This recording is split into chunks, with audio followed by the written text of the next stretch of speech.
Beatrice the Sunbeam Bunny, Where Are All the Bees? Written and illustrated by Moraig DeWitt. Beatrice sat squished onto the windowsill, watching a yellow and black striped bee. She felt cross. Why was it being so stupid? There was an open window next to it. She couldn't speak until the sunbeam touched her and changed her saggy cloth body into a bright, fluffy, golden yellow bunny, filled with energy and life. Nearly there. At last, the first tingly warmth bubbled through her paw, tickled across her leg, shivered up her arms, and then wonderfully, her body was dancing with lights. A giggle burst from her mouth as the sunbeam bathed her in full sunlight. The sun would also give her something to wear. What would it be today? A very handy turquoise backpack. Yay! She shouted, and standing on tiptoes, she stretched her arms above her head. Hello, day! Hello, bee! The bee plopped down onto the sill in fright. You're a silly bee, Beatrice told her, leaning closer to see if she was okay. Don't you look? There's a window open over there. I didn't see it, wailed the bee. All I could see were the flowers outside. I need to collect pollen. There's so much to do. I've wasted so much time, and I'm so tired. Big tears rolled down her cheeks. Beatrice gave her a tissue. There are millions of bees around. Just ask for help. That's not true. The bee wiped her nose and stared at Beatrice with a big frown. There aren't millions of bees anymore. They've gone. Beatrice sat down next to her. Gone where? Are they coming back? No, silly. The bee started to cry again. They're not coming back. Beatrice climbed down onto the chair, jumped off, then turned and held out her paw. If I carry you outside, will you sting me? No, I only sting when I'm scared or cross. The bee crawled on to Beatrice's paw.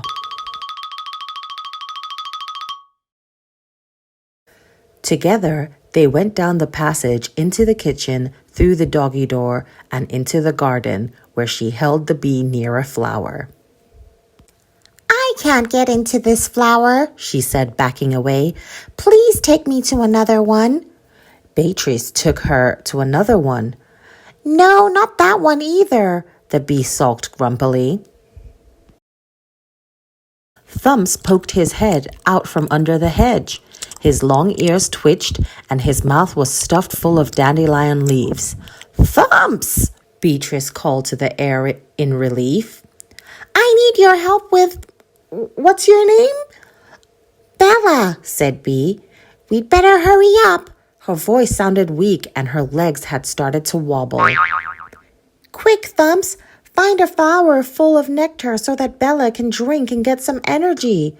Thumps stuffed another leaf into his mouth. Quick!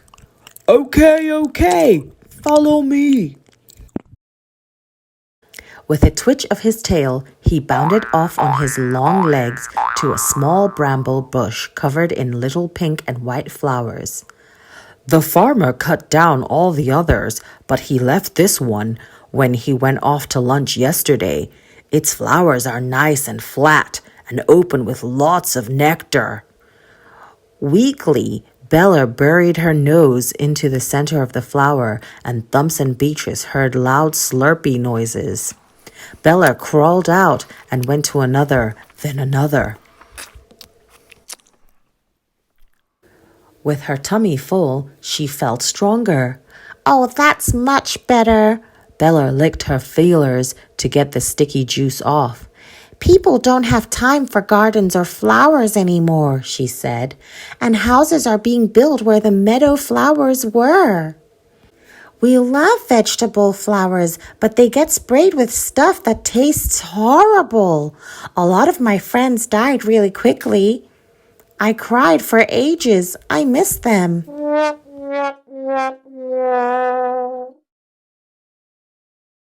Thumps bobbed his head up and down in agreement. He'd found a patch of clover and chewed thoughtfully. That's true, he said. Our fields are getting smaller and smaller too, but without the bees, he shook at the scary thought, nothing would grow. I know, shouted Beatrice with excitement. Let's pick flowers that we find nearby and put them on the doorstep of my people with a letter to tell them that these are the flowers that bees love. Maybe they don't know which ones are good and which ones aren't. Good idea, said Thumps. Let's do that.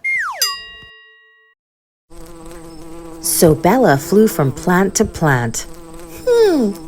Dusty with pollen.